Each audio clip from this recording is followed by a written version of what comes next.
কথা বলেছে কোরআন থেকে বলেছে, আর কোরআন থেকে কথা বললে ওটা ভালো হয়, ঠিক কিনা? ওইখানে ভেজাল থাকে না, কারণ এই কিতাবটা এমন কিতাব যে কিতাবে কোনো ভেজাল নাই। আছে? কথা বলেন। আপনারা তো ঝিমায় পড়ছেন কেন? হ্যাঁ, আপনাদের আওয়াজের চেয়ে যে ট্রাক যে যায় ওটার আওয়াজ তো বেশি। মুমিনের আওয়াজ হতে হবে ইমানের তেজে আওয়াজ, ঠিক কিনা? সবাই মিলে 3টা তাকবীর পড়েন। লিল্লাহি তাকবীর, লিল্লাহি তাকবীর, লিল্লাহি তাকবীর। আল্লাহ আজীবন যেন তোমার নামের বরত্বের ঘোষণা দেই। আমরা সব সময় তাকবীর দেই একজনের নামে, তিনি কে? আমাদের সব স্লোগানে কার নাম থাকে? হিন্দুরা পড়ে जो तो मिटाना चाहे जीवन का तृष्णा सुबह शाम बोल बंदे कृष्णा कृष्णा कृष्णा। ওরা বলে কৃষ্ণা কৃষ্ণা, আমরা বলি जो तो मिटाना चाहे जीवन का जाला सुबह शाम बोल बंदे अल्लाह अल्लाह अल्लाह। ঠিক কি না? আমাদের সব জায়গায় থাকে আল্লাহ আল্লাহ আল্লাহ। আমরা এই আল্লাহর নামে অন্তরে স্থান দিতে চাই। এই অন্তরটা এমন একটা জায়গা, বিশ্বনবী বললেন ইন্না ফিল জাসাদি মুদগা, নিশ্চয় দেহে একটা গোশতের টুকরা আছে, ইযা সালুহাত সালুহাল জাসাদু কুল্লু, দেহের এই গোশতের টুকরাটা যদি ভালো হয়ে যায় পুরো দেহটা ভালো হয়ে যায়। ওয়া ইন ফাসাদাত ফাসাদাল জাসাদু কুল্লু, দেহের এই গোশতের টুকরা যদি পচে যায়, খারাপ হয়ে যায়, পুরো দেহটা খারাপ হয়ে যায়। বিশ্বনবী বললেন আলা ওয়াহিয়াল কলব, জেনে রাখো এই গোশতের টুকরাটার নাম হচ্ছে কলব। সেটার নাম কি? এই যে বাম স্তনের 2 আঙ্গুল নিচে থাকে, এটা এই জায়গায় আল্লাহ সেট করে দিয়েছেন কলব। আলা বিযিকরিল্লাহি তাতমাইন্নুল কুলুব, কোনো কিছু দিয়ে এই কলবের প্রশান্তি আসে না শুধুমাত্র আল্লাহর জিকির ছাড়া। এজন্য কলবের মধ্যে আল্লাহর জিকির বসাতে হবে। কি বসাবেন? নাকি আয়না? অনেকে আয়না বসাতে চায়, বসায় না? কি বলে? আয়না বসায় দেব কলবের ভিতর। না, আয়না বসাবো না, এই কলবে থাকবে সুবহানাল্লাহ, আলহামদুলিল্লাহ, লা ইলাহা ইল্লাল্লাহ, আল্লাহু আকবার। এই 4টা জিকির সবচেয়ে সেরা জিকির, খেয়াল রাখবেন। দেখেন ইসলাম মানা সহজ। আমরা আজে বাজে জায়গায় যে আজে বাজে লোকদের কথা শুনে আমরা ভুল তথ্য পেয়েছিলাম এতদিন। ইসলাম মানাটা সহজ, একেবারে নিরেট, সোজা সাপটা, গোজামিল নাই।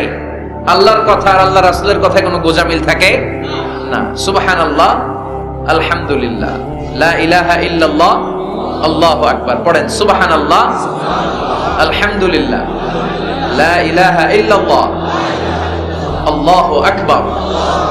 এই 4টা তাসবিহ হচ্ছে, 4টা জিকির হচ্ছে শ্রেষ্ঠ জিকির। শ্রেষ্ঠ তো শ্রেষ্ঠই তো পাইছেন, আর এদিক ওদিক তাকান কেন? পড়েন ইচ্ছা মতো, ইচ্ছে মতো পড়েন, ইচ্ছে মতো পড়েন। এই 4টা জিকির একসাথে মিলিয়েও পড়া যায়, আলাদা করেও পড়া যায়। আবার বিশ্বনবী বললেন মিজানের পাল্লা ভারী করতে চাও, ফাআম্মা মান সাকুলাত মাওয়াজিনুহু ফাহুয়া ফি আইশাতির রাদিয়া, মিজানের পাল্লা যারা ভারী করতে চাও তারা 2টা জিকির করবা, সুবহানাল্লাহি ওয়া বিহামদিহি সুবহানাল্লাহিল আযীম। এই 2টা শব্দ কালিমাতান হাবিবাতান ইলার রহমান, আল্লাহর কাছে খুব প্রিয়, সাকিলাতানি ফিল লিসান, এই জিহ্বার মধ্যে এই শব্দ 2টা উচ্চারণে খুব সহজ, খুব পাতলা। সাকিলাতানি ফিল মিজান, কিন্তু এই শব্দ 2টা মিজানের পাল্লায় রেখে দিলে অনেক ওজন হয়ে যাবে। সুবহানাল্লাহি বিহামদিহি সুবহানাল্লাহিল আযীম। পড়তে রাজি আছেন তো? প্রত্যেক ফরজ সালাতের পরে আয়াতুল কুরসি পড়বেন। কি পড়বেন? মুখস্থ আছে না? এটা পড়ে ফু দিলে কোন জিন, পড়ি, ব্ল্যাক ম্যাজিক কোনো কিছু আপনারা ধরতে পারবে না। বিশ্বনবী বলেন মান ক্বারা আয়াতাল কুরসি দুবুরা কুল্লি সালাতিন মাকতুবা লাম ইয়ামনাহু মিন দুখুলিল জান্নাতি ইল্লাল মাউত। প্রত্যেক ফরজ সালাতের পরে কেউ যদি আয়াতুল কুরসি পড়ে তার জান্নাতে ঢোকার ব্যাপারে আর কোনো বাধা নিষেধ থাকে না। একটা জিনিস ছাড়া, সুবহানাল্লাহ, আর একটু পরে, একটা জিনিস ছাড়া, ইল্লাল মাউত, সেটা হচ্ছে মৃত্যু।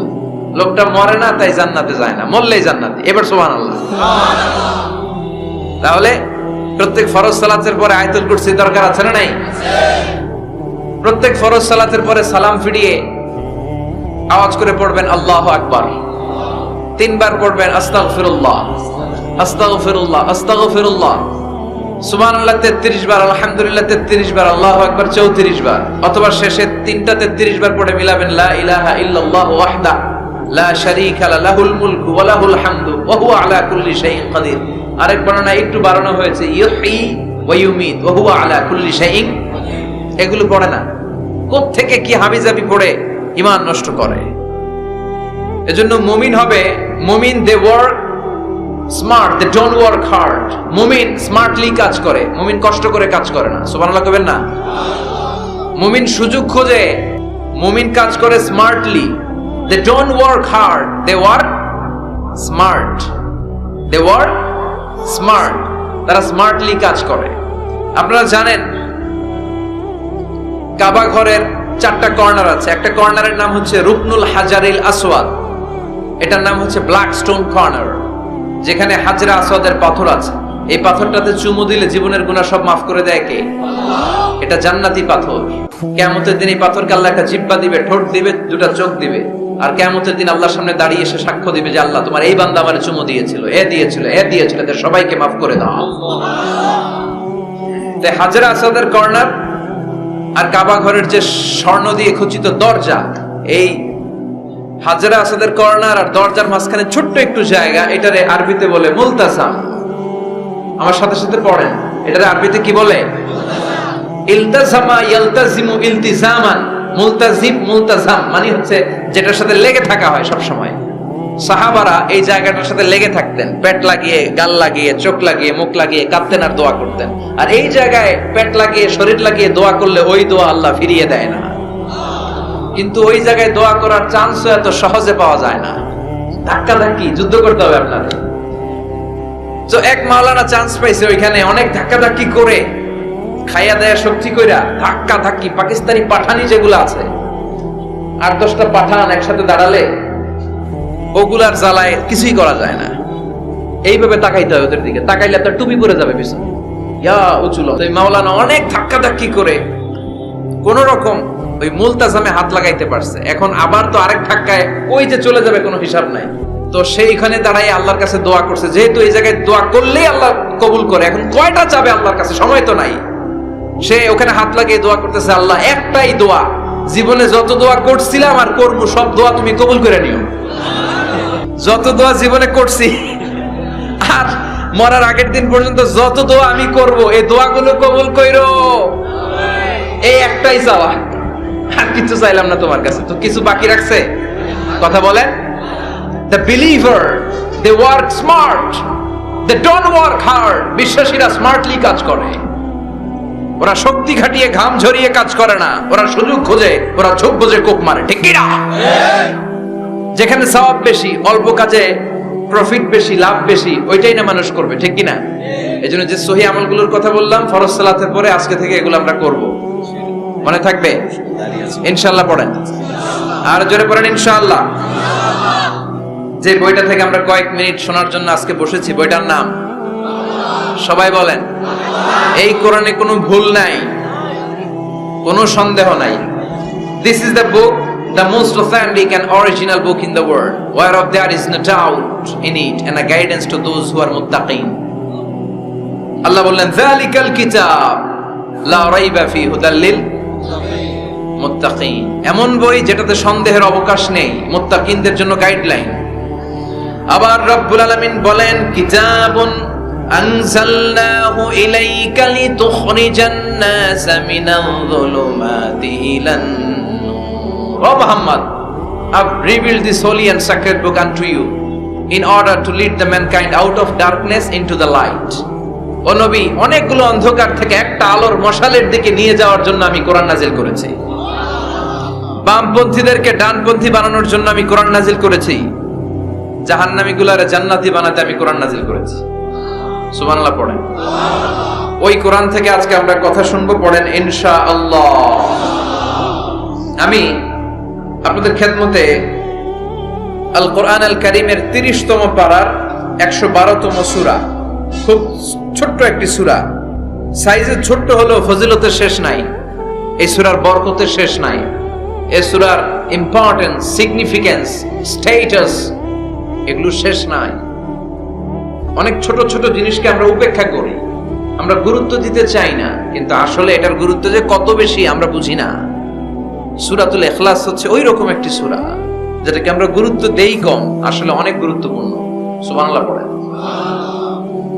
এমন একটা সূরা যে সূরাটা সবার মুখস্থ আছে, মুখস্থ নাই কার কার একটু হাত তোলেন। সবার মুখস্থ আছে না? আলহামদুলিল্লাহ পড়েন। তো এই সূরাটা থেকে কিছু কথা আজকে আমরা শুনবো, শিখবো, জানবো আমলের নিয়তে। নিয়ত খালেস করেন, ইন্নামাল আ'মালু বিন্নিয়াত। সব কাজের প্রতিফল দেয়া হবে নিয়তের উপর বেস করে, বেসড অন ইউর ইন্টেনশন। আপনার কি ইচ্ছা ছিল, এজন্য সব কাজ করার আগে নিয়তটাকে খালেস করবেন। নামাজে দাঁড়ানোর আগে যদি নিয়তে গোলমাল থাকে নামাজ হবে? কথা বলেন। আপনি যদি লোক দেখানোর জন্য সালাত পড়েন হবে? মানুষে আপনারে আলহাজ ডাকবে, এজন্য যদি হজ করেন কবুল হবে? এরকম হাজি আছে না নাই? আলহাজ না ডাকলে চাইতে হবে, আছে না নাই? তো আপনি চেতেন কেন? আপনি কি আলহাজ শোনার জন্য হজ করছেন? হজ করেছি কার জন্য? আতিমুল হাজ্জা ওয়াল উমরাতা লিল্লাহ। আল্লাহ শব্দ চুজিংটা দেখছেন? আল্লাহ রুচি দেখেছেন? লিল্লাহ, আল্লাহ যোগ করে দিয়েছে আতিমুল হাজ্জা ওয়াল উমরাতা লিল্লাহ। হজ এবং উমরা করবে শুধুমাত্র একজনকে খুশি করার জন্য, তিনি কে? এটার নাম ইখলাস। সবকিছু আল্লাহর জন্য করতে চাওয়া, এটার আরবি নাম হচ্ছে ইখলাস। আরবি নাম কি? আরে ইখলাস নামে আল্লাহ কোরআন একটা সূরায় দিয়ে দিয়েছে। সুবহানাল্লাহ। কোরআনে যত সূরা আল্লাহ দিয়েছে প্রত্যেকটা সূরার নাম কোরআনের ওই সূরার ভেতরকার কোনো আয়াত থেকে বা শব্দ থেকে নেওয়া হয়েছে, কিন্তু এই সূরাটা এই সূরার ভেতরকার কোনো শব্দ থেকে এটার নামকরণ হয় নাই। সূরাতুল ইখলাসের ভিতরে আল ইখলাস শব্দটা আছে, এটা একটা সূরা। আর একটা সূরা আছে যে সূরার নামকরণ ওই সূরার কোনো শব্দ থেকে নেওয়া হয় নাই, সেটা হচ্ছে সূরাতুল ফাতিহা। আল ফাতিহা শব্দটা সূরা ফাতিহা 7 আয়াতের কোথাও আছে? সূরাতুল ইখলাস আন্তরিকতার সূরা, দ্য সূরা অফ সিনসিয়ারিটি। তো এজন্য শুরুতে নিয়ত খালেস করে নেন যে যা আজকে আমরা শুনবো আমলের নিয়তে। ইনশাআল্লাহ পড়েন, আল্লাহ তুমি কবুল করো। তবে আমি যখন বক্তৃতা করি আমি মনে করি যে আমি ক্লাস নিচ্ছি, এবং আমাকে অনেকে মেসেজ করে যে, আমাকে আমার ফেসবুক পেজে অনেকে মেসেজ করে যে হুজুর আমি আপনার তাফসীর ক্লাসের একজন ছাত্র। আমার বুকটা ভরে যায়, আমার খুব আনন্দ হয় তখন যে আমি আপনার তাফসীর ক্লাসের এক ছাত্রী, আমি আপনার তাফসীর ক্লাসের এক ছাত্র। তো এটা একটা ক্লাস, এজন্য আপনাদেরকে কিছু জিজ্ঞেস করলে আপনারা আওয়াজ করে উত্তর দিবেন। সূরাটার নাম হচ্ছে সূরাতুল ইখলাস। কি নাম? সূরাতুল ইখলাস। এই সূরার আয়াত সংখ্যা 4টি। চিল্লায় বলেন কয়টি? 4টি। এই সূরাটা মাক্কি সূরা। কি সূরা? কোরআনের সূরাগুলো দুই ভাগে বিভক্ত, একটা মাক্কি আর একটা মাদানী। এটা কি সূরা? সবাই বলেন। এটা কোরআনের 112তম সূরা। এই সূরায় মোট শব্দ আছে 15টা, অক্ষর আছে 47টা। আলহামদুলিল্লাহ পড়েন। সূরাটার নাম হচ্ছে সূরাতুল ইখলাস। সূরাতুল ইখলাসে শুধু এই সূরার নাম নয়, আরো অনেকগুলো নাম পাওয়া যায় এই সূরার। তন্মধ্যে একটি নাম হচ্ছে সূরাতুত তাওহীদ। সূরাতুল ইখলাসের অপর আরেকটি নাম হচ্ছে সূরাতুত তাওহীদেরই মুর্শিদ আমার মুহাম্মাদের নাম বলো, মুহাম্মাদের নাম। আল্লাহর নাম জপলে বুঝতে পারি আল্লাহরই কালাম বলো, মুহাম্মাদের নাম। ওই নামেরই রশি ধরে যাই আল্লাহর পথে, ওই নামেরই ভেলায় চড়ে ভাসি নূরের স্রোতে। ওই নামের বাতি জেলে দেখি আরশের মুকাম বলো, মুহাম্মাদের নাম। পড়েন। তাওহীদেরই মুর্শিদ আমার মুহাম্মাদের নাম বলো, মুহাম্মাদের নাম। আল্লাহর নাম জপলে বুঝতে পারি আল্লাহরই কালাম বলো, মুহাম্মাদের নাম। সুবহানাল্লাহ পড়েন। এই সূরার একটা নাম হলো সূরাতুত তাওহীদ। কি নাম? সবাই বলেন। সূরাতুত তাওহীদ। কি নাম? তাওহীদের সূরা। তাওহীদ মানে একত্ববাদ, oneness of God, oneness of creator. আমাদের স্রষ্টা যে একজন, সেটাকে আরবিতে বলে তাওহীদ। আমরা এক আল্লাহ কেন্দ্রিক সব কাজ করি। আমরা নামাজের সময় ডাকি কারে? আজানের সময়, একামতে, জবাই, কুরবানি, স্লোগান, সবকিছুতে কার নাম? এটার বলে তাওহীদ। আর এই তাওহীদের বিপরীত হচ্ছে শিরক। আল্লাহ ছাড়া অন্য কারো কাছে হাত পাতা। আল্লাহর সামনে মসজিদে যে মাথা না নুয়ে মাজারে যে মাথা নত করে বাবার কাছে চাওয়া, আছে না নাই? দয়াল বাবা রে দয়া করো আমারে, দয়াল খাজা রে দয়া করো আমারে, আছে না নাই? বাবা খাজা কেউ দয়া করতে পারে না, দয়া করার মালিক কে? আল্লাহ। এজন্য বলতে হবে দয়াল আল্লাহ রে দয়া করো আমারে। পড়েন, দয়াল আল্লাহ রে দয়া করো আমারে। মৃত ব্যক্তির কাছে কিছু চাওয়া যায় না।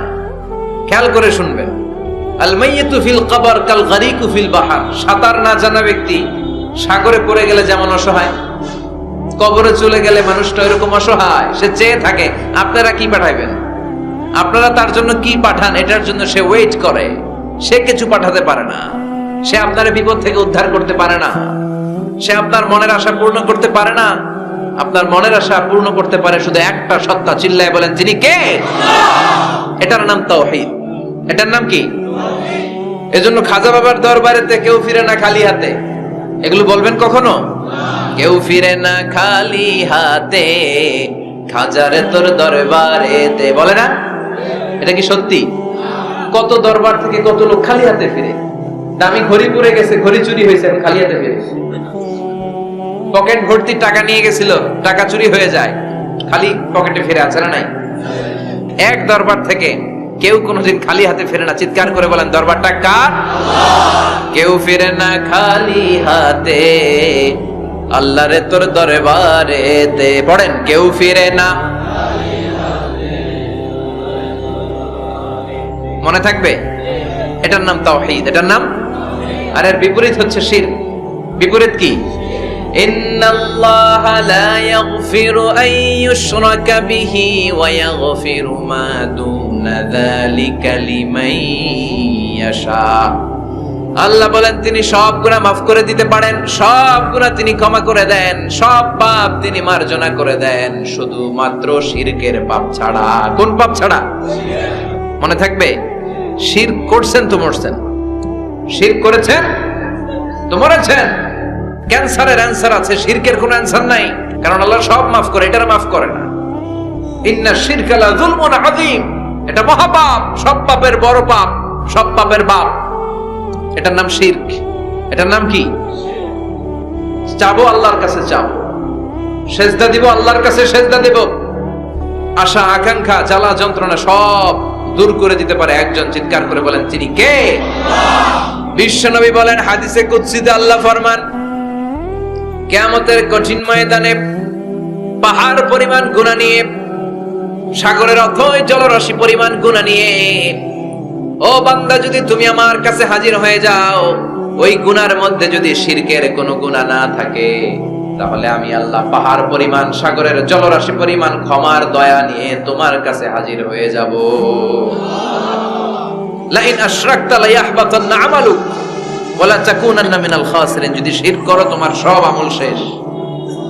আপনার রোজা, আপনার নামাজ, আপনার জিকির, আপনার হজ সবগুলোর বরবাদ করে দিবে কে? এজন্য আমরা যখন নামাজে দাঁড়াই, আল্লাহ বলে নামাজ পড়ে আগে ঘোষণা দে তুই মুশরিক না মুওয়াহহিদ। আমরা পড়ি ইন্নী ওয়াজ্জাহতু ওয়াজহিয়া লিল্লাযী ফাতারাস সামাওয়াতি ওয়াল আরদা হানিফাও ওয়া মা আনা মিনাল মুশরিকিন। ওয়া মা আনা মিনাল, এর মানে কি? আমি মুশরিক না, আল্লাহ আমি মুশরিক না, আল্লাহ আমি মুশরিক না। আবার যখন আরাফার ময়দানে লক্ষ লক্ষ হাজী সাহেবান ইজার আর রিদা, সাদা রঙের একটা চাদর পরে, সাদা রঙের একটা লুঙ্গি পরে, চোখের পানি ছেড়ে আরাফার ময়দানে কাঁদে। আল্লাহ বলে কান্না করবি পরে, আগে বল শিরক করস নাকি? আমরা বলি লাব্বাইক আল্লাহুম্মা লাব্বাইক, লাব্বাইক লা শারীকা লাক, আল্লাহ কোনো শিরক করি না, তোমার সাথে কাউরে অংশীদার স্থাপন করি না।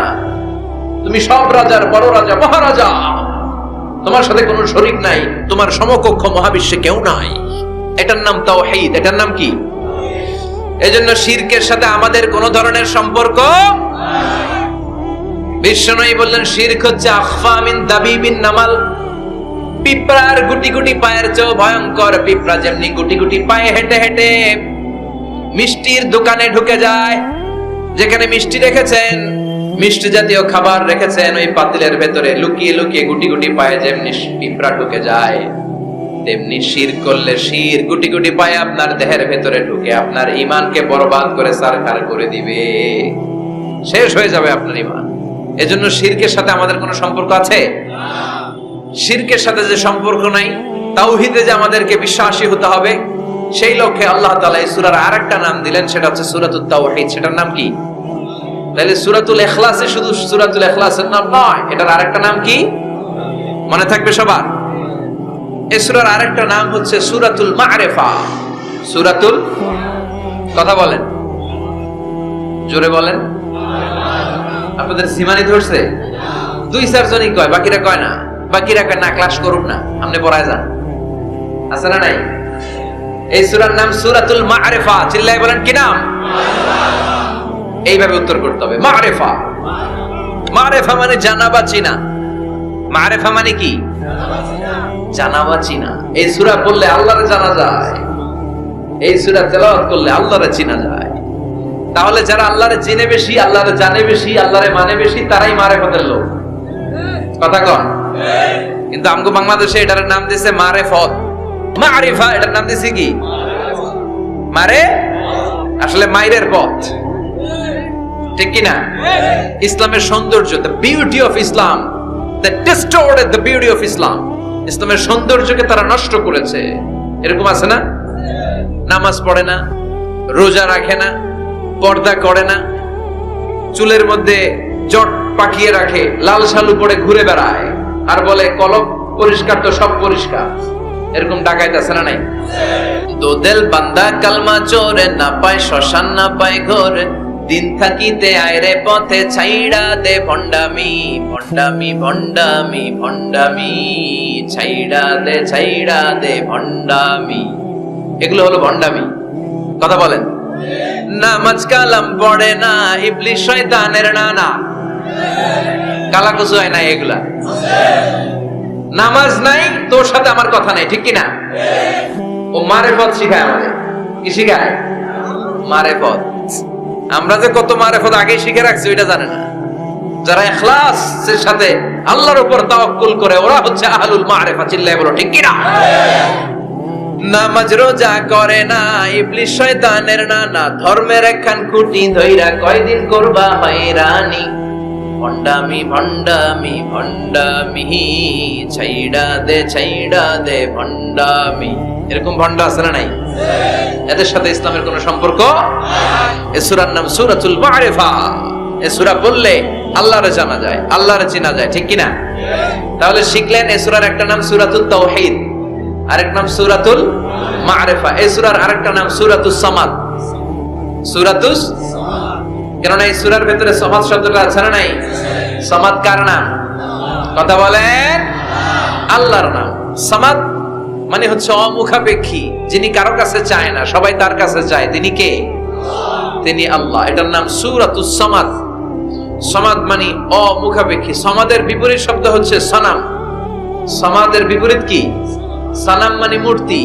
সানাম মানে মূর্তি। জাহেলি যুগে বিষ্ণুনবীর কাছে যখন সর্বপ্রথম তাওহীদের দাওয়াত আসলো, ওই সময় একটা লোক মূর্তির পূজা করত, মূর্তিটারে খুব দেখভাল করত, যত্ন করত, আদর সোহাগ করত, আর রাত্রিবেলা এটার সামনে মিষ্টি দই হালুয়া সিরা রাইখা কেঁদে কেঁদে মনের জ্বালার কথা মূর্তির কাছে কইত।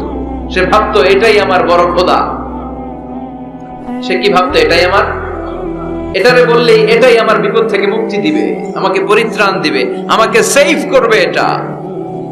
এভাবে সে আল্লাহকে বাদ দিয়ে মূর্তির ইবাদত করত, মূর্তিকে খুব যত্ন করত। একদিন কোন এক কাজে মূর্তিটাকে রেখে সে ঘরের বাইরে গেল, এক পাশে গেল। কাজ শেষে এসে দেখে তার এই মূর্তির গায়ে পানি। মূর্তিটাকে দেখতে মনে হচ্ছে যে কে যেন গোসল করায় গেছে, পানি।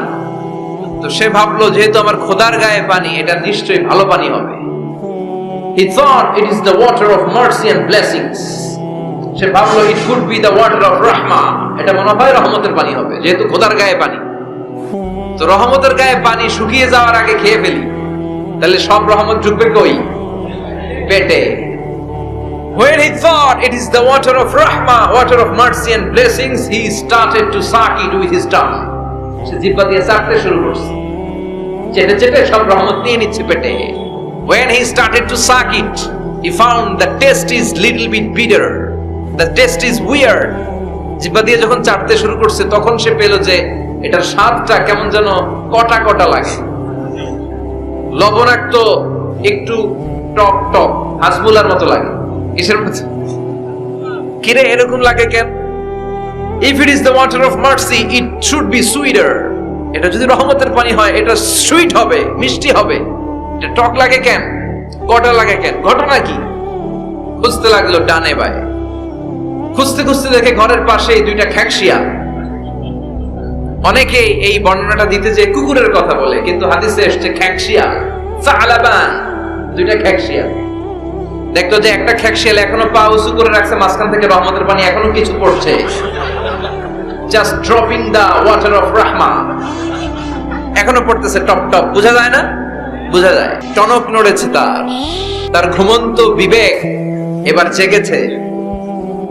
এবার সে চিন্তা করলো, হায় হায়, এতক্ষণ ভাবছি রহমতের পানি, এখন দেখি কুত্তার মুত, এখন দেখি খ্যাকশিয়ালের পেশাব। সর্বনাশ, কি করলাম এতটা বছর, এত টাকা, এত পয়সা, এত আদর সোহাগ যত্ন এটারে দিলাম, কি দিল তার বিনিময়ে সে আমাকে? যে একটা খ্যাকশিয়ালের পেশাব থেকে, কুকুরের পেশাব থেকে নিজের বাঁচাতে পারে না, সে জাহান্নামের আগুন থেকে কিয়ামতের দিন আমারে কেমনে বাঁচাবে? রাগের চোটে খোদারে ধরে দিছে আসা। খোদারে ধরে কি করছে? এক আসারে খোদার হাত পাও নাই, ভাঙ্গা খোদারে নিয়া দৌড়ে দৌড়ে বিশ্বনবীর কাছে এসেছে। এসে বলল, আব্দুল্লাহর বেটা মোহাম্মদ, এতদিন ভাবছি এটা খোদা, এখন দেখি হুদা। হুদা হুদা এটার পিছনে ঘুরছি, এটার কোনো পাওয়ার নাই, সব পাওয়ার আছে একজনের। চিল্লায় বলো, তিনি কে? ঝিনুকের ভেতর লুকিয়ে থাকে যেমন মতি, ঝিনুকের ভেতর লুকিয়ে থাকে যেমন মতি, কালমা শাহাদাতে আছে আল্লাহর জ্যোতি, কালমা শাহাদাতে আছে আল্লাহর জ্যোতি। পড়েন পড়েন। ঝিনুকের ভেতর লুকিয়ে থাকে যেমন মতি, ঝিনুকের ভেতর লুকিয়ে থাকে যেমন মতি, কালমা শাহাদাতে আছে আল্লাহর জ্যোতি, কালমা শাহাদাতে আছে আল্লাহর জ্যোতি। সুবহানাল্লাহ পড়ে। এসে বলে, আব্দুল্লাহর বেটা মোহাম্মদ, ভাবছিলাম খোদা, এখন দেখি হুদা, আর এটারে ডাকতে চাই না, তুমি আমারে পড়ায় দাও লা ইলাহা মুহাম্মাদুর রাসূলুল্লাহ। কালিমা পড়ে মুসলমান হয়ে গিয়েছে। সুবহানাল্লাহ পড়ে। এজন্য এই সূরার একটা নাম হচ্ছে সূরাতুস সামাদ। তাহলে পাইলাম সূরাতুত তাওহীদ, পাইলাম সূরাতুল মারিফা, পাইলাম সূরাতুস। সুবহানাল্লাহ পড়েন। এই সূরাটা বিশ্বনবী সাল্লাল্লাহু আলাইহি ওয়াসাল্লাম প্রতিদিন ফজরের নামাজের সুন্নাত যে 2 রাকাত, ফজরের সালাতের সুন্নাত 2 রাকাত পড়ি না আমরা, 2 রাকাতে বিশ্বনবী পড়তেন। মাগরিবের 2 রাকাত সুন্নাতের মধ্যে এই সূরাটা পড়তেন। বেতেরের 3 রাকাতের শেষ রাকাতে বিশ্বনবী সূরাতুল ইখলাসটা পড়তেন। আবার তাওয়াফ করার পরে যারা হজ উমরা করছেন, তাওয়াফ করা লাগে না? কয়টা? 7টা। 7টা তাওয়াফে একটা তাওয়াফ হয়। 7টা রাউন্ড দিলে, টার্ন দিলে, 7 টার্নস মেক এ তাওয়াফ। 7টা টার্ন দিবেন আপনি, তখন একটা তাওয়াফ হয়। এই ইবাদতটা শুধু মক্কাতুল মুকাররমাতে করা যায়, আর পৃথিবীর কোথাও করা যায়? তাওয়াফ প্রতিদিন 120টা রহমত নাজিল হয় কাবা ঘরে। সিত্তুনা লিত-তাইফিন, 60টা তাওয়াফকারীদের জন্য। 40 লিল মুসাল্লিন, 40টা যারা কাবা ঘরে নামাজ পড়ে তাদের জন্য। ওয়াল 20 লিন-নাযিরিনা ইলাল কাবা, বাকি 20টা যারা নামাজও পড়ে না, তাওয়াফও করে না, শুধু কাবার দিকে দু চোখ মেলে তাকিয়ে থাকে, তাদের উপর প্রতিনিয়ত 20টা রহমত নাজিল হতে থাকে। প্রতিদিন 120টা রহমত নাজিল হয় কাবাকে কেন্দ্র করে। সুবহানাল্লাহ। বাড়িতে গিয়া চিৎকার করে আল্লাহু আকবার। এই 7 তাওয়াফ করার পরে 2 রাকাত নামাজ পড়া সুন্নাত। জানেন? জানা না থাকলে জেনে রাখেন, হজে যেদিন যাবেন কাজে লাগবে, উমরা করতে গেলেও লাগবে। 7 তাওয়াফ করে 2 রাকাত সালাত পড়তে হয়। এই 2 রাকাতের প্রথম রাকাতে বিশ্বনবী পড়তেন সূরাতুল কাফিরুন, কুল ইয়া আইয়ুহাল লা আ'বুদু মা, আর দ্বিতীয় রাকাতে পড়তেন সূরাতুল ইখলাস। সুবহানাল্লাহ পড়েন। আবার বিশ্বনবী এই সূরাকে বলেছেন সুলুসুল কোরআন, কোরআনের 3 ভাগের 1 ভাগ। একবার কেউ যদি তাজবিদের সাথে সূরাতুল ইখলাস তেলাওয়াত করে, রব্বুল আলামিন তার আমলনামায় 10 পারা কোরআন তেলাওয়াতের সওয়াব দিয়ে দিবে। 2 বার তেলাওয়াত করলে 20 পারার সওয়াব দেয়া হবে। 3 বার যদি কেউ এই ছোট্ট সূরাটা কেবলমাত্র 3 বার তেলাওয়াত করে, পুরো কোরআন খতমের সওয়াব আমলনামায় দিবে কে? ফজিলত কম না বেশি? টের পাচ্ছেন তো ফজিলতটা? 3 বার পড়লে পুরো কোরআন কভার।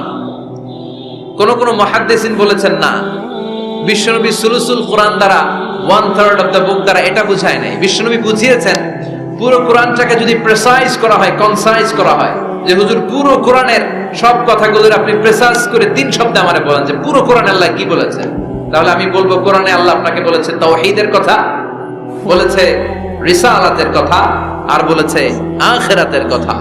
তাহলে পুরো কোরআনের মৌলিক কথা 3টা। 1 নাম্বার তাওহীদ, 2 নাম্বার রিসালাত, 3 নাম্বার সবাই বলেন 1 নাম্বার, 2 নাম্বার, 3 নাম্বার।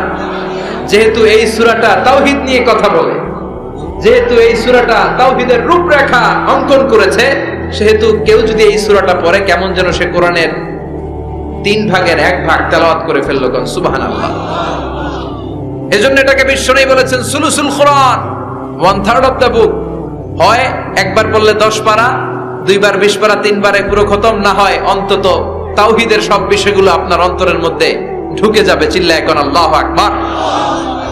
অনেক বরকতের সূরা। বিশ্বনবী মুহাম্মদ রাসূলুল্লাহ সাল্লাল্লাহু আলাইহি ওয়াসাল্লাম মক্কা থেকে মদিনায় হিজরত করে আসলেন। মদিনায় যাওয়ার আগে কোবা পল্লী, যারা হজ উমরায় গিয়েছেন, মক্কা থেকে মাত্র 5 কিলোমিটার দূর একটা মসজিদ আছে, মসজিদে কোবা। প্রতিদিন শনিবার বিশ্বনবী মসজিদে নববী থেকে কোবা মসজিদে হেঁটে হেঁটে যে 2 রাকাত নামাজ পড়তেন। কেউ যদি অজু করে, ঘর থেকে অজু করে যে কোবার মসজিদে নামাজ পড়ে, তার আমলনামায় আল্লাহ একটা কবুল উমরা হজের সওয়াব দিয়ে দিবে। এজন্য দেখবেন প্রতি শনিবারে কোবা মসজিদে ভিড়। আমি যতবার গিয়েছি সৌদিতে, প্রত্যেক শনিবারে ওখানে জিয়ারত করেছি। শনিবারে যে কোবা মসজিদে আপনি নামাজ পড়বেন। এই কোবা মসজিদ তৈরি করে বিশ্বনবী চলে আসলেন মদিনাতুল মুনাওয়ারাতে। এসে তিনি জায়গা চুজ করলেন, কোথায় হবে আমার মসজিদ, লোকেশন চুজ করলেন। বিশ্বনবী লোকেশন চুজ করতে পারতেন খুব ভালো। খুঁজে খুঁজে এমন একটা জায়গা তিনি বাছাই করলেন, সেন্টার অফ দ্য সিটি, এটা শহরের একেবারে মাঝখানের জায়গা। বিশ্বনবী বললেন এই জায়গা আমার লাগবে। সুবহানাল্লাহ কইবেন না? কি জ্ঞান, কি বুদ্ধিমত্তা, কি ফিলোসফি ছিল বিশ্বনবীর। সব জায়গায় বিশ্বনবীর এই অভাবনীয় বুদ্ধিমত্তা। বিশ্বনবী যখন কোনো যুদ্ধে যেতেন, যুদ্ধ ডান দিকে, যুদ্ধ কোন দিকে? কিন্তু সেনাপতি নিয়ে বের হইতেন বাম দিকে, বের হইতেন বাম দিক দিয়ে, ঘুইরা টুইরা ওই দিকে যাইতেন। সুবহানাল্লাহ কইবেন না? যাতে কেউ কল্পনাই করতে না পারে কোথায় অ্যাটাক করবে। এটা হচ্ছে সেনাপতির যুদ্ধ কৌশল। বিশ্বনবীর যুদ্ধ যদি হতো বাম দিকে, উনি বের হইতেন ওই দিকে। বিশ্বনবীর যুদ্ধ হলো সামনে, মদিনা থেকে তিনি পিছনের রাস্তা দিয়ে অনেক দূরে চলে যেতেন। সেখান থেকে মরুভূমির পথ পাড়ি দিয়ে তারপর যুদ্ধের ময়দানে যেতেন। বুদ্ধিমত্তা, intellectual power. He was a very good mediator ever in the world. পৃথিবীর সবচাইতে বেশি কূটনৈতিক বুদ্ধি সম্পন্ন মানুষ করে আল্লাহ তাআলা বিশ্বনবীকে বানিয়েছেন। Was a very good mediator. মধ্যস্থতা করতে পারতেন ভালো, সালিস করতে পারতেন ভালো। সালিস আমরা বাংলায় বলি সালিশ, আসলে শব্দটা সালিস, আসানি আসালিস। আমার আপনার মধ্যে ঝগড়া তো আমি 1, আপনি 2, আরেকজন লাগবে কি 3 নাম্বার, সালিস। এটাকে বলে সালিশ। সালিশই করতে পারতেন বিশ্বনবী, চমৎকার। স্বামী স্ত্রীতে ঝগড়া হলে মিলাই দিতেন। কত ফাতেমা আর আলীর ঝগড়া মিলাই দিয়েছেন তার হিসাব নাই। সুবহানাল্লাহ কইবেন না? He was a very good mediator. ভালো মধ্যস্থতাকারী ছিলেন। স্ত্রীদের মধ্যেও ঝগড়া লাগতো, বিশ্বনবীর স্ত্রীদের মধ্যেও খুনসুটি হতো, ঝগড়া। বিশ্বনবীর একমাত্র ভার্জিন কুমারী স্ত্রী ছিল আয়েশা রাদিয়াল্লাহু তাআলা আনহা। ওনার বাড়িতে বিশ্বনবীর আরেক স্ত্রী, খুব সম্ভবত হাফসা বা সাফিয়া, কোন বর্ণনা এসেছে পায়েস, কোথাও এসেছে ঝোলওয়ালা তরকারি হাদিয়া নিয়ে আসছে। যে এটা আপনারা দিলাম। মা আয়েশা তরকারি দেখে রেগে গেলেন, আমার ঘরে তরকারি দিছো কেন, আমি রাঁধতে পারি না? আমি নিজ হাতে রান্না করে বিশ্বনবীরে খাওয়াবো। রেগে মেগে তরকারির ঝোল নিয়ে সাফিয়ার হাফসার গালের মধ্যে মেখে দিয়েছে। হাফসা যে বিশ্বনবীর কাছে বলি, ইয়া রাসূলুল্লাহ, কুমারী বউ তো আদর করছেন বেশি, লাই দিয়া কই তুলছেন দেখেন। ও নবী, আমি পায়েস নিয়েছিলাম আর ঝোল করা তরকারি নিয়েছিলাম, ভেবেছিলাম আপনিও খাবেন, আয়েশাও খাবে। আয়েশাকে আমি কি রাঁধতে জানি না, নিয়ে আসলা কেন আমার ঘরে, দিলা কেন? আমি রাঁধতে জানি, নিয়ে যাও। শুধু আমার তরকারিটা প্রত্যাখ্যান করে নাই, তরকারির ঝোল আর পায়েস দিয়ে আমার গালের মধ্যে কসমেটিক্স বানায়া দিছে। এই যে গাল দেখেন, দলিল নিয়ে আসছি, দেখেন কি করছে। বিশ্বনবীর পদ্ধতি ছিল, বিচার কেউ দিলেই he never take any action, he never react anymore। কখনো উনি অ্যাকশনে যেতেন না, উনি দুই পক্ষের কথা শুনতেন। সুবহানাল্লাহ পড়েন। আর আমাদের বিচার করতে গেলে একজনের কথা শুনে আরেকজনের বাস আছে না নাই? বললেন আয়েশারে ডাকো, আয়েশা এমন করেছো? করেছি। কেন করেছো? বলে ইয়া রাসূলুল্লাহ, মাথাটা গরম ছিল, নিজেকে সামলাতে পারিনি গো নবী, সামলাতে পারিনি, আমি ভুল করেছি, আমি স্বীকার করলাম, মাফ করে দেন। বিশ্বনবী বললেন এবার ঠিক আছে, দুজনের কথা আমি শুনেছি, এবার আমার জাজমেন্ট হচ্ছে কিসাস, মানে যেমন করেছো তেমন, গুতা মারলে গুতা, ঘুষি মারলে ঘুষি, আঘাত করলে আঘাত, ঠিক কিনা? হাফসাকে তুমি যেমনি ঝোল মাখিয়ে দিয়েছো, হাফসা তুমিও বাটি থেকে ঝোল নিয়ে আয়েশার গালে পলিশ করে দাও। হাফসাও সুযোগ পাইয়া ঝোল নিয়ে মাইখা দিছে। এবার দুইজনের গালে কসমেটিক্স। বিশ্বনবী মুচকি হাসলেন, আরশের উপর থেকে খুশি হয়ে গেল কে? আল্লাহ। এটা হচ্ছে বিশ্বনবীর বিচার করার বুদ্ধিমত্তা। হি ওয়াজ এ ভেরি গুড মিডিয়েটর। ঝগড়া লাগলেই, বুখারীতে একটা চ্যাপ্টার আছে, চ্যাপ্টারের নাম হচ্ছে ইযহাবু বিনা নুসলিহ বাইনাহুম। চ্যাপ্টারের নাম আমাকে নিয়ে চলো, আমি মিলাইয়া দিব। চ্যাপ্টারের নাম কি? আমাকে নিয়ে যাও, আমি মিলাইয়া দিয়ে আসবো। কত জায়গায় যে বিশ্বনবী যে মিলাইয়া দিয়ে আসতেন। মক্কা থেকে তিনি যখন মদিনায় এসেছেন, মদিনার দুইটা গোত্র ছিল, আউস আর খাজরাজ। এদের এই দুই গোত্রের মধ্যে 100 বছরের মারামারি, 120 বছরের যুদ্ধ, কেউ থামাতে পারে না। থামাতে পারবে কি করে? বাবা যখন মারা যায়, ছেলেরা বলতো আমারে মারছিল, তোরাও মারবি।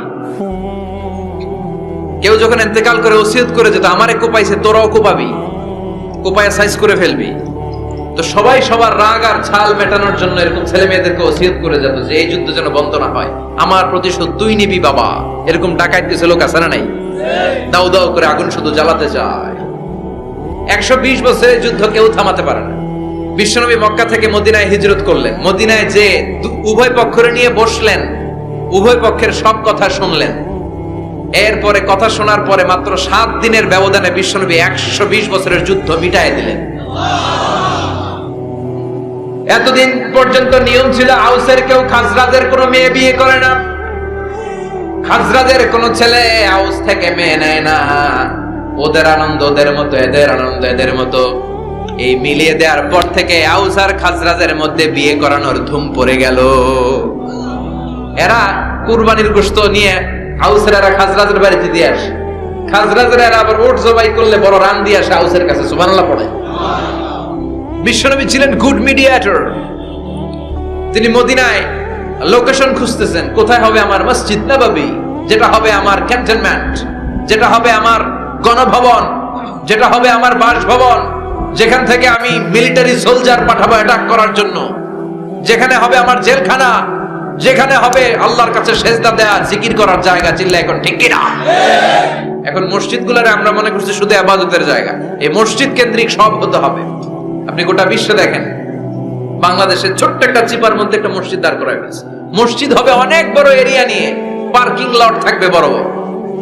মসজিদের একতলায় থাকবে কমিউনিটি সেন্টার, এক জায়গায় থাকবে হিজামা সেন্টার, এক জায়গায় থাকবে রুকিয়া সেন্টার, আরেক জায়গায় খতিব সাহেব সোশ্যাল কাউন্সেলিং করবে। যুবকদের কি সমস্যা, নারীদের কি সমস্যা, বিধবাদের কি সমস্যা, কার কি মাসালা জানার আছে, লিগ্যাল অপিনিয়ন জানার আছে, খতিব সাহেব সোশ্যাল কাউন্সেলিং করবে। চিল্লা এখন ঠিক কিনা? এইভাবে গোটা বিশ্বব্যাপী মসজিদ কেন্দ্রিক কাজ হয়। এদেশে মসজিদে শুধু নামাজ, আর কিছু নাই। বিশ্বনবী লোকেশন তালাশ করতেছেন, কোথায় বানানো যায় মসজিদ নববী। খুঁজতে খুঁজতে এমন জায়গা বিশ্বনবী চয়েস করলো, ওটা ছিল ছাগল ঘোড়া এগুলোর আস্তাবল। কিছু জায়গায় খেজুর গাছের ভাঙা ক্ষেত, আর কিছু জায়গায় কাফির মুশরিকদের কবরস্থান। এখন এই জায়গায় মসজিদ করা তো কঠিন। বিশ্বনবী বললেন, না, আমার নজর এক জায়গায় যদি পড়ে ওইখান থেকে আমি ফিরাই না সহজে, ট্রাই করো, এটাই আমার লাগবে মসজিদে নববী। বিশ্বনবী বললেন, ছাগল গরুর আস্তাবলকে সমান করো, খেজুর গাছ ভাঙ্গা যেগুলো আছে খেজুর গাছগুলো কেটে ফেলো, কাফের মুশরিকদের যত কবরস্থান আছে কবরস্থান থেকে হাড্ডি গুড্ডি এখান থেকে নিয়ে অন্য জায়গায় দাফন করো। সুবহানাল্লাহ। মসজিদে নববী শুরু হয়ে গেল। নিজ হাতে পাথর কেটে কেটে তিনি মসজিদে নববী বানালেন। আর এর আগে যেটা বানায় আসছে ওটার নাম মসজিদে কুবা। ওটার নাম কি? আপনাদের এলাকায় অনেক জায়গায় আছে না মসজিদে কুবা? কুমিল্লাতে একটা আছে, আছে না? 2 জায়গায়। এই মসজিদে কুবাতে বিশ্বনবী সাল্লাল্লাহু আলাইহি ওয়াসাল্লাম এক সাহাবাকে ইমাম বানায় দিয়ে আসলেন। উনি ইমামতি করে ওই মসজিদের, বিশ্বনবী ইমামতি করে মসজিদ নববীতে। মসজিদে কুবার যে ইমাম, তিনি প্রতি রাকাতে জাহরি কেরাতে মানে মাগরিব এশার ফজরের সালাতে প্রত্যেক রাকাতে সূরা ফাতিহার পরেই এই সূরা ইখলাস পড়ে। শুনতেছেন? প্রত্যেক রাকাতে সূরা ফাতিহার পরে কি পড়ে? ইখলাস। মাগরিবের প্রথম রাকাতেও ইখলাস, দ্বিতীয় রাকাতেও ইখলাস, এশার প্রথম রাকাতে ইখলাস, দ্বিতীয় রাকাতেও ইখলাস। ইখলাস পরে এরপর অন্য একটা সূরা পড়ে, কিন্তু শুরু করে ইখলাস দিয়ে। ফজরের প্রথম রাকাতেও ইখলাস, দ্বিতীয় রাকাতেও। মুসল্লিরাকে পাইছি কি? পাইছি কি? খালি ইখলাস, খালি ইখলাস যে ধরছে। আপনি পাইছেন কি বলেন? ইমাম সাহেব বলে, কিছুই পাই নাই, আমার মন চায় আমি পড়ি, তোর মন চাইলে তুই পড়, নাইলে যা। তোর কমিটির সভাপতি সেক্রেটারি এই মসজিদের ইমাম হিসেবে আমার নিয়োগ দেয় না, নিয়োগ দিছে বিশ্বনবী। আমার নিয়োগ যদি বাতিল করতে হয় লাগবে বিশ্বনবীরে তুই ভাগ। তোমার মনে চাইলে পড়ো, নাইলে অন্য মসজিদে পড়ো, যাও মিয়া। এটা তো সভাপতির সেক্রেটারির নিয়োগ দেয়া মসজিদ না, এটা নিয়োগ দিয়েছে বিশ্বনবী, ঠিক কি না? নিয়োগ বাতিল করলে কে করবে? বিশ্বনবী। সবাই বিশ্বনবীর কাছে যে বললো, ইয়া রাসূলুল্লাহ, এমন ইমাম আপনি দিয়ে আসছেন, উনি ইখলাস ছাড়া আর কিছু পড়ে না। বিশ্বনবী বললেন, তাই নাকি? এমন করে কেন? ডেকে আনো। ডেকে আনা হলো। বিশ্বনবী বললেন, ওরে সাহাবী,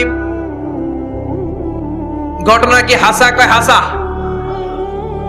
প্রতি রাকাতে সূরা ইখলাস পড়ো, তোমার কি কোরআন থেকে অন্য কোন সূরা মুখস্থ নাই? সাহাবী বলে, নবী, সব মুখস্থ আছে, কিন্তু এই সূরাটা আমার পড়তে ভালো লাগে, কারণ ফিহি সিফাতুর রহমান, এই সূরার ভেতরে আমার আল্লাহর পরিচয় আছে গো নবী। আমার আল্লাহর পরিচয়টা খুব সুন্দর করে দেয়া, আমার রবের কথা এই সূরার পরতে পরতে পাওয়া যায়, এজন্য এই সূরাটা পড়তে আমি বড্ড ভালোবাসি। বিশ্বনবী বললেন, ইমামতি যাবে না, তোরটা পার্মানেন্ট হয়েছে। আল্লাহু আকবার। তোর ইমামতি পার্মানেন্ট করে দিলাম, যেমনে পড়াইতি এমনিই পড়াবি। প্রতি রাকাতে এই সূরাতুল ইখলাস তুমি পড়ো, সমস্যা নাই। এই যে তুমি সূরাতুল ইখলাস পড়ো, সূরাতুল ইখলাসকে ভালোবাসো, আল্লাহ বলেছেন এই ইখলাসের ভালোবাসার কারণে কিয়ামতের দিন আল্লাহ তোরে জান্নাতে ঢুকায়া দিবে। ইখলাসের ভালোবাসার কারণে আনতা মিন আহলিল জান্নাহ, তুমি জান্নাতে যাবা। হুব্বুকা ইয়াহা ইউদখিলুকাল জান্নাহ, এই সূরার ভালোবাসায় তোমার জান্নাতে ঢুকায়া দিবে। সুবহানাল্লাহ পড়ে। এজন্য সূরা বেশি বেশি পড়তে রাজি আছেন তো? বিশ্বনবী তাবুকের যুদ্ধে গেলেন। তাবুকের ময়দানে বিশাল যুদ্ধের ময়দান। বিশ্বনবী 30,000 সৈন্য নিয়ে গিয়েছেন, আর খ্রিস্টানদের সৈন্যদের সংখ্যা হচ্ছে প্রায় 40,000। কিন্তু বিশ্বনবী যুদ্ধে এসেছেন শুনে খ্রিস্টান বাদশা দৌড়, সৈন্যবাহিনী নিয়ে সব পালায় গেছে। যুদ্ধ ছাড়াই বিশ্বনবীর বিজয় দিছে কে? বিশ্বনবী তো মহাখুশি, আল্লাহর শুকরিয়া আদায় করলেন। যুদ্ধের ময়দানে বিশ্বনবী দাঁড়িয়ে আছেন, হঠাৎ দেখলেন সাইয়েদনা জিবরাইল আকাশ থেকে জমিনে নেমে আসছে। জিবরাইলকে আল্লাহ তাআলা 600 পাখা দিয়েছিলেন। সহিহ মুসলিমের বর্ণনা, রাআ রাসূলুল্লাহ জিবরিলা ওয়া লাহু 600 জানাহ। 600 পাখা। কয়শো? 600 পাখা মেলে সাইয়েদনা জিবরাইল নেমে আসছেন। ওনার পাখার কারণে সূর্যের আলো পৃথিবীর মধ্যে পড়তে বাধা সৃষ্টি হচ্ছে। অন্ধকার দেখে বিশ্বনবী তাকিয়ে দেখে জিবরাইল একা না, জিবরাইলের সাথে হাজার হাজার ফেরেশতার বহর। বিশ্বনবী বললেন, কত ফেরেশতা এসেছে? কয় 1,40,000। সাইয়েদনা জিবরাইল বললেন, ও নবী, আপনি যুদ্ধের ময়দানে আল্লাহর শুকরিয়া করেন, আর ওই মদিনাতে আপনার কলিজার টুকরা সাহাবী মুআবিয়া ইবনে মুআবিয়া আল মুজানি একটু আগে শেষ নিঃশ্বাস ত্যাগ করেছে গো নবী। বিশ্বনবী পড়লেন ইন্না লিল্লাহি ওয়া ইন্না ইলাইহি রাজিউন। সাইয়েদনা জিবরাইল বলেন, নবী এইমাত্র মুআবিয়া ইবনে মুআবিয়া আল মুজানি দুনিয়া থেকে বিদায় নিয়েছে, আপনি কি তার রূহের মাগফিরাতের জন্য গায়েবানা জানাজা পড়বেন না? বিশ্বনবী বললেন, অবশ্যই পড়ব। সাহাবাদের মধ্যে ঘোষণা দিয়ে দিলেন, সবাই ওযু করে আসো। যুদ্ধের ময়দানে আল্লাহ আমাদেরকে বিজয় দিয়েছে, আর খবর পেলাম মদিনাতে আমার সাহাবা মুআবিয়া ইন্তেকাল করেছে। মুআবিয়ার রূহের মাগফিরাতের জন্য আমরা গায়েবানা জানাজা পড়ব। পড়েন সুবহানাল্লাহ। গায়েবানা জানাজা কি বুঝেন? লাশ থাকে না সামনে, লাশ নাই, 4 তাকবীর, এটা আপনি পড়তে পারেন, এটা আপনি পড়তে পারবেন। লাশ নাই কিন্তু তার জন্য দোয়ার জন্য পড়তে পারবেন। জানাজা মানেই দোয়া, দোয়া লিল মাইয়িত। 4টা তাকবীর আপনি অনেক দোয়া করছেন এই মরা লাশের জন্য, এটা তো অর্থ তো বুঝে না, এইজন্য জানাজার পরে আবার হাত তুলে দোয়া করা লাগে আমাদের, কারণ কি দোয়া করছে এটা বুঝি নাই। বুঝলে কিন্তু আর লাগতো না, ঠিক কিনা? বিশ্বনবী সাহাবাদের নিয়ে দাঁড়ালেন, লম্বা লম্বা কাতার হলো। সাহাবীদের কাতারের শেষে সাইয়েদনা জিবরাইল 1,40,000 ফেরেশতাদেরকে নিয়ে জানাজায় শরীক হলেন। বিশ্বনবী 4 তাকবীর দিয়ে জানাজা পড়লেন, আল্লাহু আকবার, আল্লাহু আকবার, আল্লাহু আকবার, আল্লাহু আকবার। 4টা তাকবীরের মধ্য দিয়ে জানাজা শেষ করলেন। বিশ্বনবী তাকিয়ে দেখে সাহাবাদের পেছনে 1,40,000 ফেরেশতা দাঁড়িয়ে জানাজায় শরীক হয়েছে। বিশ্বনবী বললেন, জিবরাইল, কোনদিন তো এত ফেরেশতা নিয়ে কারো জানাজায় শরীক হতে দেখি নাই। ঘটনা কি? কি এমন আমল ছিল আমার মুআবিয়ার, যে আমলের কারণে মুআবিয়ার নামটা আল্লাহর আরশে চলে গিয়েছে? 1,40,000 ফেরেশতার বহর নিয়ে তুমি জানাজায় শরীক হয়েছো। কি এমন গোপন আমল ছিল আমার মুআবিয়ার, আমারে বলো। সাইয়েদনা জিবরাইল বললেন, নবী, আপনার মুআবিয়া বিশেষ একটা আমল করত। বিশ্বনবী বললেন, কি সেটা?